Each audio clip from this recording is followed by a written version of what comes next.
இன்னைக்கு சர்வசாதாரணமா என்ன செய்யறாங்க, நிறைய கையேந்திகள் வராங்க, பல விஷயத்தை கேட்கிறாங்க.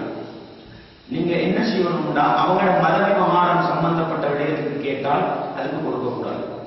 அது முஸ்லீம்கள் கேட்டா கூட கல்லூரிக்கு நாங்க கொடுக்கறது இல்லை, மீளாதுக்கு நாங்க கொடுக்கறது இல்லை, அப்படிதானே? எனவே இஸ்லாத்துல அடிப்படைக்கு முரணான ஒன்றுக்காக கேட்டா என்ன செய்யலாது, எந்த அடிப்படையிலும் கொடுக்கிறார். அது இல்லாம ஒரு ஒரு மாற்று மத சகோதரோட பிள்ளைக்கு சோகம் ஆபரேஷன் செய்யும் அப்படின்னா என்ன செய்யலாம், தாராளமா கொடுக்கலாம். ஒரு மாற்று மத சகோதரர் கேட்கிறாரு, தின்ன வசதின்னு கேட்கிறார், ஒரு சாப்பாட்டு சரியை கொடுக்காதீங்க, அவன் கஞ்சா அடிக்க ஆரம்பிச்சிருவான். நீங்க சாப்பாட்டு பார்சல் வாங்கி கொடுங்க, உங்களோட சாப்பாடு ஒரு வியாழ போட்டு என்ன செய்யுங்க கொடுங்க. எனவே எதெல்லாம் இஸ்லாத்துக்கு முரணிகளையோ அந்த உதவிகளை கேட்ட தாராளமா என்ன செய்யலாம். முஸ்லீம்கள் கூட இஸ்லாத்துக்கு முரணான ஒரு காரியத்துக்கு கேட்டா என்ன செய்யலாம், கொடுக்கிறார். இஸ்லாத்துக்குள்ள அடிப்படை வருதா, அவர் கேட்கிறார் கபரு கட்ட போறோம், கபருக்கு மாவல் குடிக்கணும் சந்தித்தாங்க கேட்கிறார், கொடுக்கலுமா? கொடுக்க கூடாது, பாவம். மீளாது விழா கொண்டாடுறோம், மீளாது மேலாடிக்கணும், புள்ளோடு பரிசு கொடுக்கணும், தாங்கன்னா கொடுக்கலுமா? கொடுக்கிறார். மாற்று மருத்துவர்கள் உருவாக்கம் எப்போ நம்ம எங்களோட செய்ய வேண்டும் இருக்குது, கந்தூரி கொடுக்க போறாங்க, சல்லி கேட்கிறோம், கொடுக்கலுமா? கொடுக்கலாது. எங்கட சகோதரர் என்ன செய்ய போறாரு, பஜார்ல சாராய கடையை திறக்க போறாரு, கொடுக்கலுமா? அப்படி செய்ய மாட்டாங்க. உதாரணத்துக்கு சொன்னேன், எதெல்லாம் பாவம் இல்லைன்னு விளங்குது, பாவத்தை செய்யணும் அதுக்கு கேட்பாங்க, ஹராம் விளங்குது கேட்க மாட்டாங்க. எனவே முஸ்லீம்களாக இருந்தாலும் கூட இஸ்லாமின் அடிப்படைக்கு முரணான காரியங்கள் அதுக்கு என்ன செய்யறாரு, உதவி செய்யறாரு. முஸ்லீம் அல்லாதவர்கள் கூட நல்ல காரியத்துக்கு கூட ரோட்ல சிரமதானம் செய்ய போறாங்க. வேற சில ஆட்களுக்கு ஒரு பிளேட்டை கொடுக்கணும், அது கூட கொடுக்கணுமா இல்லையா? அதே நேரம் அவங்களோட மெஸ்ஸாக்கு தரிசன சாப்பாடு கொடுக்க போறாங்க, சல்லி கேட்டு போறாங்க, கொடுக்கணுமா? கொடுக்கலாது. அவங்களுக்கு இந்த அடிப்படை பேசிக் என்ன தெரியுமா, இஸ்லாம் அனுமதித்த ஒரு காரியத்துக்கு முஸ்லீம்களோ முஸ்லீம் அல்லாதவர்களோ யாரு கேட்டாலும் என்ன செய்யலாம், உதவி கொடுக்கலாம்.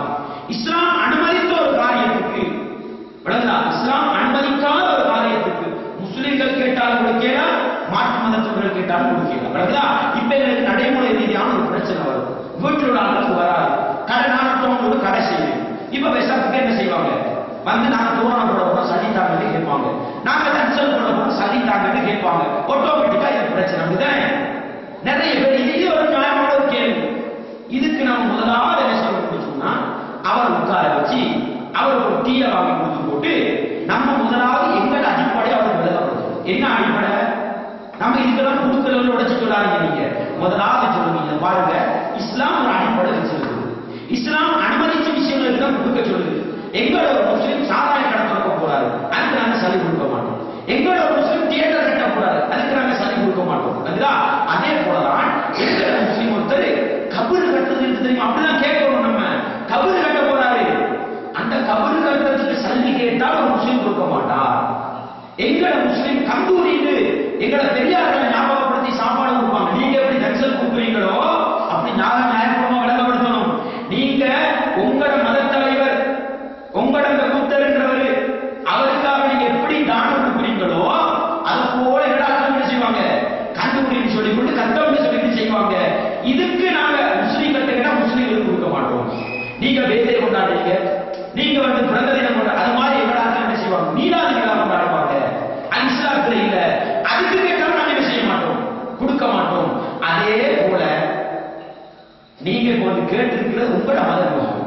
நீங்க ரோட் கட்ட போறீங்களா, நீங்க ரத்த தானம் நடத்த போறீங்களா, நீங்க ஏழைகளுக்கு சாப்பாடு கொடுக்க போறீங்களா, கேளுங்க. நாங்க அள்ளித்தாரோம், நாங்களும் செய்யறோம். நீங்க உங்களோட மத விவகாரத்துக்கு செய்யற இதுக்கு என்ன செய்யல, நாங்க முஸ்லீம்கள் கேட்டாலும் என்ன செய்ய மாட்டோம்.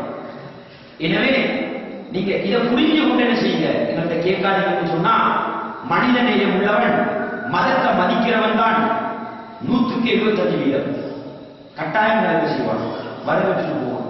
நாங்க என்ன செய்யறோம், ஒற்றுமை சொல்லிவிட்டு எங்கட மதத்தை புரியோண்டி புதைச்சு ஒற்றுமை பேசிட்டு இருக்கோம்.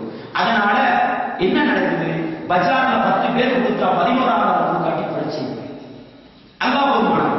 அப்படி ஒரு நிலைமை கடையை முடிக்கு வந்து எங்க இமான பாதுகாத்து கொள்றது என்ன, எங்களுக்கு சலாமத்து கூட வருது. ஏன்னா நீங்க விளங்குங்க, இஸ்லாத்துல அடிப்படையோடு உள்ளது என்றால், இஸ்லாம் அங்கீகரித்த ஒரு விஷயம் என்றால் அது முஸ்லிம் அல்ல, காபிர் அல்ல, யார் கேட்டாலும் என்ன செய்யலாம், கொடுக்கலாம். இஸ்லாம் தடை செய்த ஒரு காரியம் அல்ல, காபிர்கள் அல்ல, முஸ்லிம் கேட்டாலும் செய்யலாது. இந்த பேசிக்கை விளங்கி கொண்டு மாற்று மதத்தை ஒரு விளக்கம் கொடுத்தால்